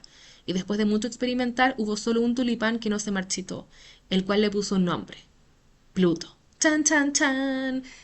Cosas pasaron. Gesictos descubre que este padre, creador de Sahad, es Abulá. O sea, Abulá le mintió en su cara cuando le mostró la imagen de Sahad en medio de las flores. Pero Sahad dice que Abulá murió. Entonces, ¿cómo? Bueno, Abulá dice que él casi muere y fue reemplazado por sus partes de robótica. Bueno, ya no sé. Eso es lo que tenemos. Aparece el este oso extraño que está en Trecia, diciendo como, diciéndole a alguien que no sabemos quién es, que Sisto se está acercando a la verdad y que él actualmente es el arma de destrucción masiva más poderosa, pero que hay una forma de matarlo. Chotas. Gesisto vuelve donde Brau, vuelve a Alemania, a conversar sobre lo que ha descubierto y por qué ese robot con IA, como súper avanzada, no despertaría a menos que experimente emociones extremas. Brau le dice que es probable que cuando ese robot despierte pueda mentir, algo que los robots no hacen. Tengan eso en mente. Epsilon y Abulá se encuentran y Abulá, en el orfanato que tiene Epsilon, y Abulá conoce como a estos niños que huérfanos y se conmueve y no sé qué, pero uno de estos niños, el que está traumado, dice Bora, está mucho más traumado y solo puede, y como que mira con miedo a Bula y le dice Bora, Bora, Bora. En un congreso que se hace como en la tarde, supongo, Abulá y el profesor Hoffman se encuentran, como en el baño. Abulá le dice de manera irónica, gracias por habernos devuelto la democracia en Persia, gracias por haber construido a Gesisto, no sé qué. Y le pregunta, ¿qué pasa si... ¿Qué es lo que haría usted si Gesisto matara a algún humano? Y el viejo Hoffman queda como, uy, uy. No, si eso no va a pasar, eso no se puede, no sé qué, filo. Resulta que en ese congreso hackean a los guardias del profesor Hoffman y lo tienen como un rehén. ¿Quién es? Pluto, Abulá, no sé. Esas gentes lo tienen como rehén. Al mismo tiempo que Gesisto y Brau concluyen que Pluto debe estar en Países Bajos y Gesisto va a encontrarlo. Y lo encuentra y se encuentra frente a frente con este cuerpo monstruoso con cuernos que es Pluto. Y en este enfrentamiento, Pluto le muestra imágenes de la guerra en Persia y Gesisto le grita, tú no eres Pluto, tú eres Sahat. Sahat recuerda entonces cuando vio a su papá después de la guerra y cómo él sintió odio. Y su papá le decía como sus últimas palabras, salva este país y no permitas que nadie más muera. Le dice que hay que vengarse. Y Sahat le respondía que esto iba a traer más odio, pero Abulá le dice no, el odio jamás va a desaparecer, tienes que vengarse, tienes que vengarte. Y le presenta el cuerpo más fuerte del mundo, que es este cuerpo que es Pluto y donde le instalan el cerebro, como la IA de Sahab se le instalan al cuerpo de Pluto. En este momento, al mismo tiempo, el profesor Hoffman, chao, está de rehén y como los jefes detectivescos policiales de Gesicto le dicen, dispárale a Pluto, dispárale. Y Gesicto dice, pero a ver, el profesor Hoffman está bien, no, sí, está súper bueno, el profesor Hoffman está pésimo, bueno, a punto de morir. Y Gesisto como que hackea las imágenes, se da cuenta que le están mintiendo y se rehúsa de dispararle a Pluto porque le dio pena como un ser, no un ser humano, pero como una creación siendo manipulada como por su creador que es su padre. Entonces lo que pasa ahí es que alguien que según yo es Abulá le dice como voz en off, suelta a Pluto y suelta al profesor Hoffman. Y eso es lo que hace. Y acto seguido, bueno, Gesicto ha violado un montón de artículos y de órdenes y pide como un año sabático. Chao. Pide renunciar y le dicen no, bueno, entonces quiero un año sabático. Cuando está a punto de llegar a su casa, le dice a la Elena, ya, ahora sí, nos vamos de viaje y vamos a adoptar un hijo y toda la cuestión. Le dice al profesor Hoffman que bueno, que esté bien, sabe que tengo la sensación de que jamás voy a tener estos sueños porque ya descubrí la naturaleza de estos. Ya, pues todo parece bien, va saliendo el sol para Gesisto, se va a Países Bajos, compra un ramo de flores y de repente aparece, oh, bueno, es que yo no acepto. No te acepto. Aparece el robot de Persia, que se llama Ali, vendiendo flores. Y Gesisto le dice, Ali, ¿qué haces acá? Y la cuestión. Y se acuerda de su hijo, de su hija, en verdad. Y el plano como que se hace hacia atrás, ya no nos muestran las caras de ellos, sino que un plano amplio, no sé. Y Ali tiene las flores, pero también tiene esa arma súper poderosa que tenía Adolf. Y que también tenía como la secta antirrobot, que es especial para matar a Gesisto. Y están a tan poca distancia y Gesisto ya está como resentido del ataque que fue, no sé, de haber sido hace como 3 días atrás, 2 días atrás, que Ali le dispara. Ah, obviamente Ali está hackeado, gente, no es real. Ali también muere cuando dispara. Y, ay, es muy triste, porque Gesisto le dice a Ali, ¿qué haces aquí? Vámonos a casa, no sé qué, pues, concha tu madre, y le dispara y un hoyo, le queda un hoyo, y justo en el corazón, parece, no, no quiero recordar. Y Gesisto y Ali mueren. No puedo creerlo, bueno, no hay justicia, no hay justicia para Gesisto como me lo matan en el capítulo 6. Ay, señor. Ya. Después de eso, post muerte de Gesisto, Elena y Hoffman viajan a Japón porque, ya, perdón que me derría, pero ese día que murió Gesisto, él había reservado un vuelo a Japón. Claramente no se concretó, pero sí viajó el profesor Hoffman con Elena. A Elena le ofrecen borrar sus recuerdos sobre Gesisto y ella le dice, por favor, no me lo quites. Elena se encuentra en Japón con el doctor Tenma y ella le entrega la memoria de Gesisto. Ojo con esto, porque recordemos que Gesisto ya era un robot 2.0 que se había piteado a una persona y casi a otra. Ya había sentido odio y emociones intensas. Elena le dice a Tenma que no sabe qué hacer con esta angustia que es básicamente el duelo. Y Temna le dice que los humanos lloran. Y ellos se abrazan y lloran porque Temna también está llorando por Atom y por Tobio. Ambos todavía están muertos, o sea, Atom está muerto, cerebralmente muerto. Capítulo 7 y yo no supero que ya no está Gesisto entre nosotros. Me parece una falta de respeto con el público. Tenma va al laboratorio donde está Atom y le pone la memoria de Hesiston a Atom con la idea de introducir esta como emociones intensas y desequilibradas, que nadie sabe cómo va a resultar, porque acuérdense que es lo mismo que pasó con este como robot súper complejo que supuestamente nunca despertó. Cuando muere Hesiston, Epsilon sintió como el odio de él al morir. A Epsilon le envían un guardaespaldas porque es el último, o sea, él, claro, él es el último que está quedando vivo, y bueno, Epsilon le dicen, ya sabes que tienes que volver a irte a un lugar seguro. Y le dicen, no, pero es que los niños me hicieron un cumpleaños y no sé qué. Y aquí Vasily, que es como el niño traumado, Bora, dibuja a Pluto según nosotros y empieza a cantar una canción muy bizarra. Sabemos que hasta ahora que Sahat es la IA que está dentro del cuerpo de Pluto y que sufre porque su padre lo manipula.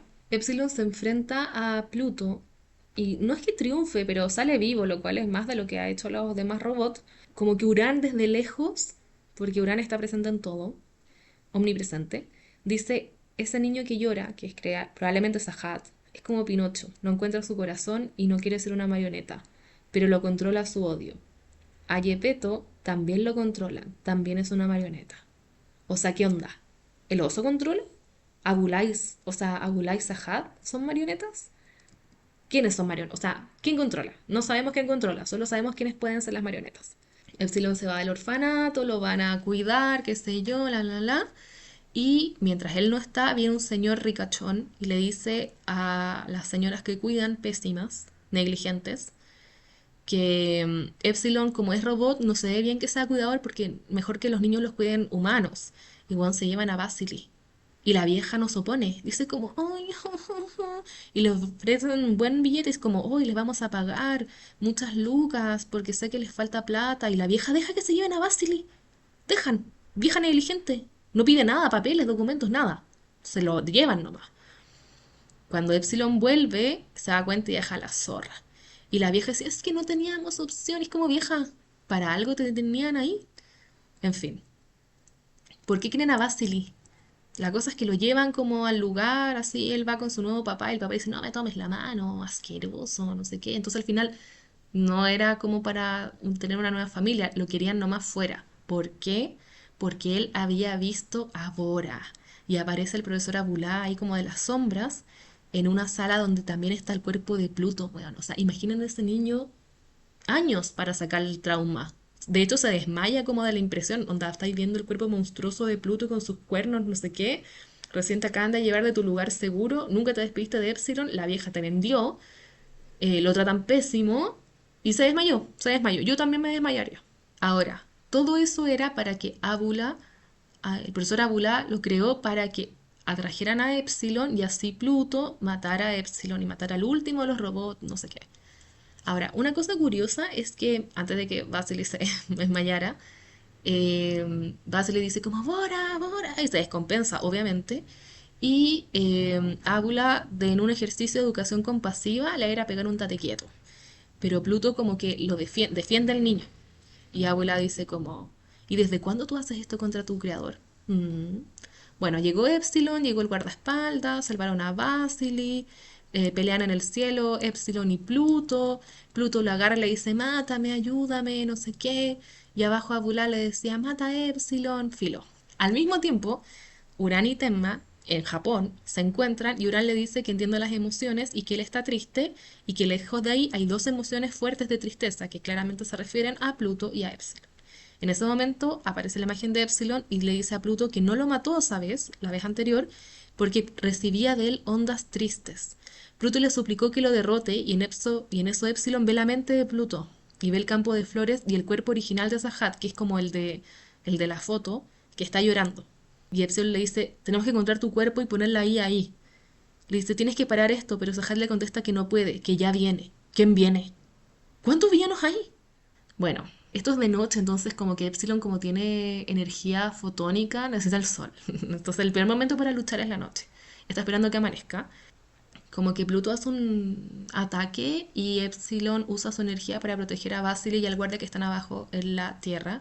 Y vemos una escena gráfica como Epsilon es como derrotado y destruido y como muere. Y lo encontré muy triste porque en las otras escenas como Aparecen restos de robots, pero no habíamos visto en primera persona cómo se destruye un super robot. No se lo encontré impresionante. Atom resucita, ¿cuál Jesús? Resucita el tercer día. No, no fue el tercer día, llevan harto rato. Tenma le dice a Uran que le instaló emociones desequilibradas y que espera que despierte. El tema es que Atom despierta y sus ondas cerebrales están fuera de control. Epsilon, mientras muere, le dice a Atom, claro, como se conecta en intermente, pero él está hablando y dice, como entiendo todo, entiendo quién es Pluto, entiendo quién es Abula, entiendo quién es Bora, pero ¿qué me sirve que lo entiendas si te acabas de morir y no me voy a explicar? Bueno, pero él lo entiende al parecer. Bueno, mijito, róbate el cielo. Ural le cuenta, como a los científicos, que antes que Atom despertara, sintió que una tristeza voló hacia él, como una especie de referencia a que los sentimientos ¿Sentimientos? Pues, bueno, de que estamos hablando son robots, pero en fin, de Epsilon volaron o fueron hacia Atom. Atom despierta y dice, entiendo Epsilon, entiendo que existo, la Tierra se va a romper. Fin del capítulo 7. Abordemos el último capítulo, capítulo 8. Te sigo extrañando, Jesucristo, jamás debiste morir. Ya, una pausa para llorar y seguimos. ¿Se acuerdan de este oso maligno? Le dice, él está hablando con el primer ministro de Tracia. Le dice que, oye, está todo, ya murieron todos los robots. O sea, ¿él era el mastermind de esto? No sé. Bueno, resulta que Atom está resucitado, pero está chalao. Está en una celda de seguridad y está escribiendo una fórmula de una bomba antiprotones que es para destruir el mundo. El doctor Tenma va a ver a Brau, ¿se acuerdan? Este robot con IA asesina. Y Brau está muy feliz. Le dijo como yo esperaba que esto pasara. Tenma le dice, tú eres el único parecido a Atom. Atom escapa, no nos sorprende. Tenma confiesa que le instaló la memoria de Gesisto a Atom y sobre todo su último recuerdo que es lleno de odio. Esa es como la emoción desequilibrada que le impuso a Atom. Y en una escena extraña, Atom, estando en Japón, como que mira como la ventana de una tienda, un escaparate, como que se conecta con el oso que está en Tracia y le dice y lo amenaza. Como, no, lo amenaza con odio. Onda, pobre Atom, ¿qué le hicieron? El oso le dice al primer ministro que los robots pueden sentir ira y odio. Y el oso está conectado como estas máquinas gigantes y refrigerantes y todo, otro nivel. Atom recuerda las memorias de Gesisto. Por fin vamos a ver todo el flashback de una.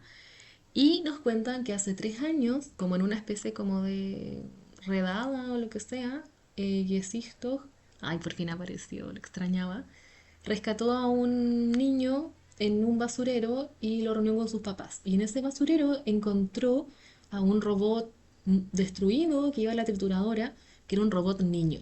Y el robot niño, haciendo un uso ejemplar de lo que es como este reflejo de pinza que tienen los recién nacidos, estaba vivo todavía y se agarra de la manga de Gesisto. Y fue como amor a primera vista. Y él le dice, ya me llevo a este cabro chico. Y el viejo basurero le dice, ya son 500 euros. 500 euros, pues. Se lo lleva y está muy contento porque va a ir donde Elena y le va a mostrar que por fin van a tener como una hijita. Llega a la casa y este robot empieza a caminar y Elena está feliz, dice como que está vivo, ¿cachai? Como que sobrevivió. Que Sixtos le dice que entiende ahora lo que es estar vivo y lo que significa vivir. El robot les dice mamá y papá y la llaman Robita. Pausa para llorar. Bueno, después nos llevan al momento fatídico donde Gesisto mata al secuestrador de robots y volvemos a la escena donde se acuerdan que al final Gesisto le pregunta a Adolf si es que el odio se puede como parar, o sea, o desaparece. Sacamos en conclusión es que cuando Gesisto muere dice del odio no van a hacer nada. Entonces, todo esto pasa mientras Atom está como agarrando un caracol y empieza a estrujarlo, como que lo va a romper, pero para y lo devuelve a las plantitas. Y en ese momento Atom vuelve a encontrar su equilibrio y vuelve a ser Atom. Y se da cuenta que del odio no van a hacer nada. Entonces, su deber, o él entiende que tiene que romper el odio, o el círculo del odio. Tenma está hablando con Brau, ¿se acuerdan? Y le pregunta quién es Abula, cómo parar esto. Y Brau le dice, tranquilo, Abula te encontrará. Y claro, porque cuando sale él de la cárcel de máxima seguridad, los secuestran camino al aeropuerto. Dios mío, lo que se viene. Abula le dice a Tenma que hay un robot llamado Bora, que es más grande que Pluto, que fue creado por el científico Dr. Goyi, y que Abulá quiere trasplantar su cerebro ahí, porque Abulá humano, y crear el cyborg más bacán y todo. Y al mismo tiempo, Atom, que ya está recuperado, le explica a la Comisión de la ONU, a los científicos y a nosotros, que Darius, el ex dictador, desarrolló un plan para convertir Persia de un desierto a una tierra fértil. Entonces le encargó al profesor Abulá un robot para alterar la tierra. Y este plan se llamó Proyecto Bora. Y al principio no era nunca de armas masivas, de destrucción y todo, sino que era para hacer fértil la tierra. Y todos estos prototipos descartados que encontró la Comisión Bora, ¿se acuerdan? Era simplemente como una acumulación de prototipos, nada más. No era nada de máquinas de destrucción masiva, todo eso era mentira. Volviendo a Bula y Tenma, le dice, te necesito a ti, Tenma, para que puedas trasplantar mi cerebro. Además, también habla como del odio, dice que mi odio nació cuando perdí a mi familia en la guerra. Y Tenma se ríe, porque le dice, hermanito mío, y este es el plot twist de todo. Tú no eres humano. Tú, el real tú, fue muerto en la guerra, en este mismo accidente que murió tu familia. Pero tú no eres humano. Y Abula no le cree. Y Tenma le dice, mira, ¿sabes qué? Yo te conozco porque yo te creé a ti. Tú eres uno de los robots que me encargó el real Abula porque me pidió crear el robot perfecto. Pero tú eres el que nunca despertó. Y cuando Abula estaba moribundo, le da una copia de su cerebro a Tenma y le dice, instálalo en este robot perfecto. Y en estas emociones, que son emociones humanas, es lo que Tenma hace como estas emociones que están como fuera de lugar, desequilibradas, son esas las que le instala a este robot perfecto que no despertaba. Y el robot despertó como Abulá, como una copia de Abulá, por así decirlo. Obviamente Abulá Robot está en shock y Tema le dice que él es la IA más avanzada porque puede mentirle al resto y también puede mentirse a sí mismo porque concha la lora. Robot Abulá no solo le mentía al mundo, sino Robot Abulá tiene doble personalidad. ¿Y cuál es otra personalidad? Es Goyi. Dios mío. Por eso no entendíamos nada. Po. Entonces, Abulá es robot. Es mitómano porque se miente a sí mismo y al resto de que es robot. Y además tiene una doble personalidad, que es el doctor Goyi, quien creó a Bora. Tema le dice, no me necesitas porque tu información ya fue transferida a los otros robots. Y le dice, para esta locura. Cuando dice, tu información ya es como transferida a otro robot, entiendo que entonces, ¿esa Bulal que mataba? ¿Quién mataba? ¿Pluto? ¿Sahad? Parece que Sahad es el que mataba. Nunca lo entendí en verdad. Como que esto no es como que lo vamos a ver el próximo capítulo. No sé quién mataba, pero uno de los dos iba pasando sus IAs, que creo yo que es Abula, y Pluto en algunos momentos, en otros no, porque por ejemplo, ¿se acuerdan cuando llaman a Abula, cuando el primero aparece y dice, usted conocía al abogado, no sé qué, pero usted no es, porque usted iba viajando en el avión? Ya claramente ahí mató a Pluto, o sea, Sahab. Ay, qué complicado, ya.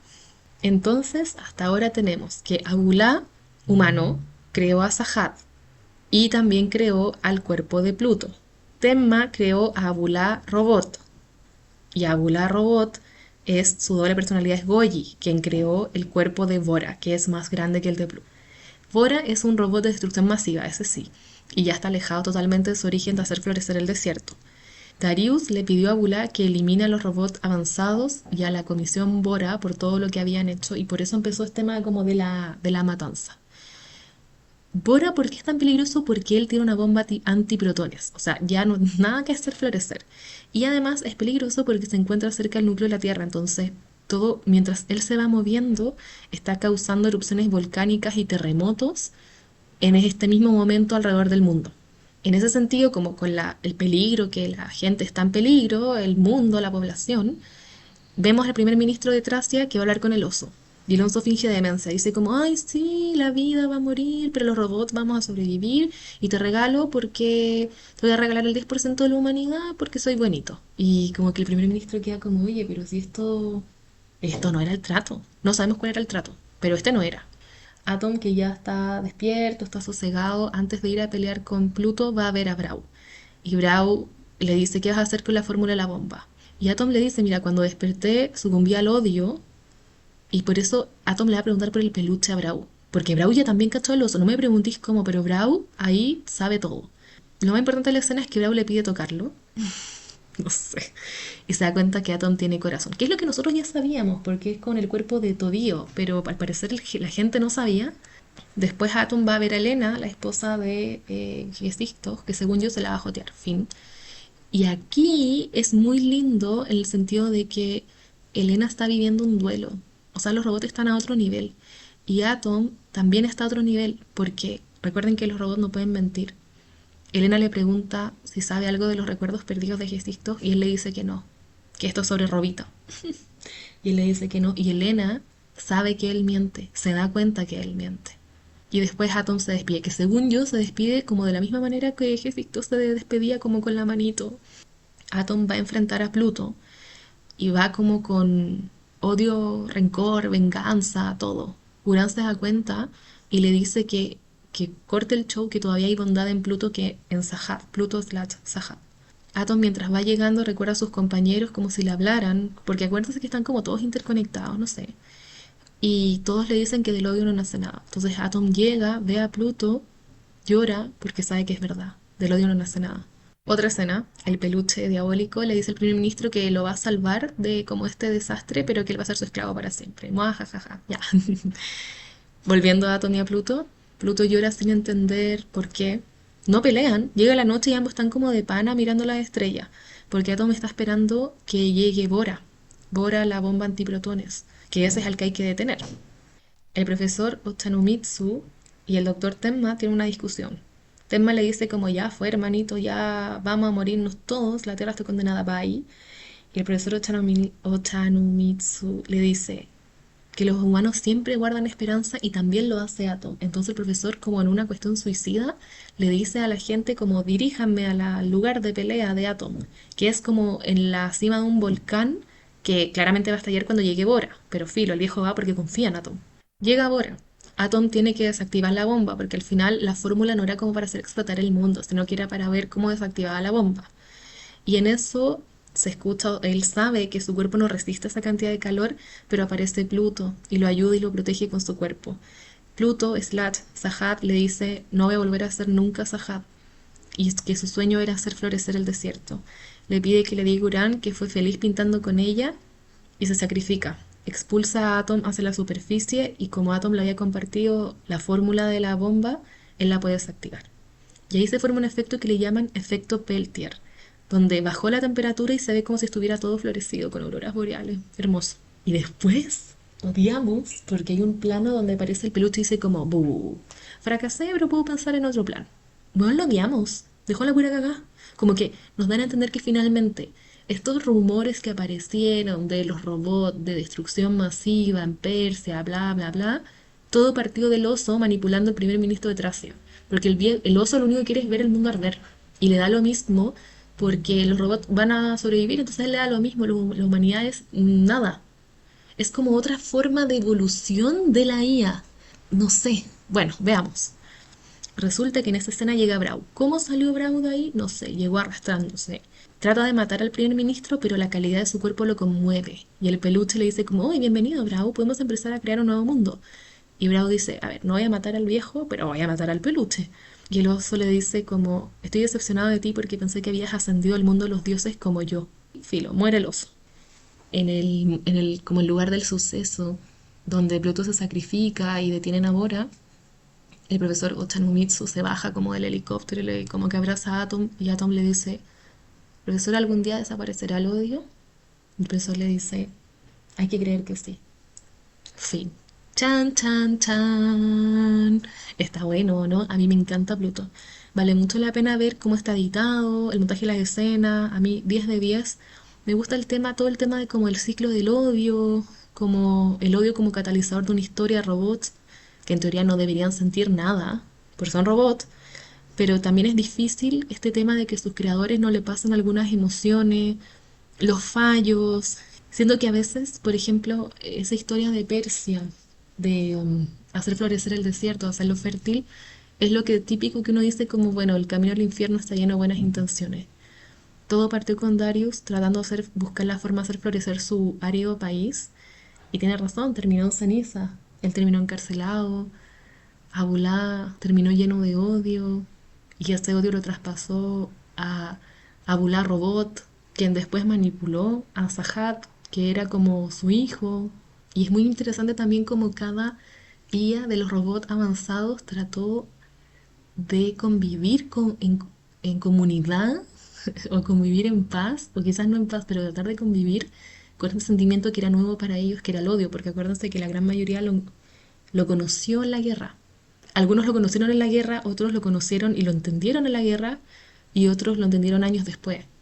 Pero todos estos robots, e incluso los no super avanzados, entienden estos sentimientos complejos. Y eso lo encuentro muy bonito. A mí me gustó mucho esta historia. Son 8 capítulos, cada capítulo dura 1 hora. Si les gusta como las cosas detectivescas, en verdad les va a encantar. Yo sé que ya saben quién es el malo o no malo, pero hay muchas cosas que obviamente yo omití porque estamos hablando de 8 horas. Así que yo los recomiendo totalmente que vayan y lo vean. Está en Netflix y creo que va a estar siempre en Netflix porque Netflix puso las lucas para esto. Así que espero que les haya gustado. Sé que esta quedó demasiado largo, pero era necesario. Era necesario hacer esta locura. La próxima semana, no sé, o sea, en 2 semanas más. Es que esto yo no sé por qué digo la próxima semana. Es en 2 semanas más. No sé qué voy a hacer. Estoy entre una película o una serie de 12 capítulos. Porque igual ver Pluto me drenó. Pero bueno, si a ustedes les gustó, les pido que se suscriban en Spotify, Aquí Nos Bañamos, en YouTube también, que estamos en Aquí Nos Bañamos, y en Instagram como @nos_banamos. Así que eso, ojalá les haya gustado y espero que estén viendo sus primeros capítulos de los animes de temporada. Yo ya tengo mis favoritos y quizás podríamos comentarlos más adelante. Que estén bien, chao.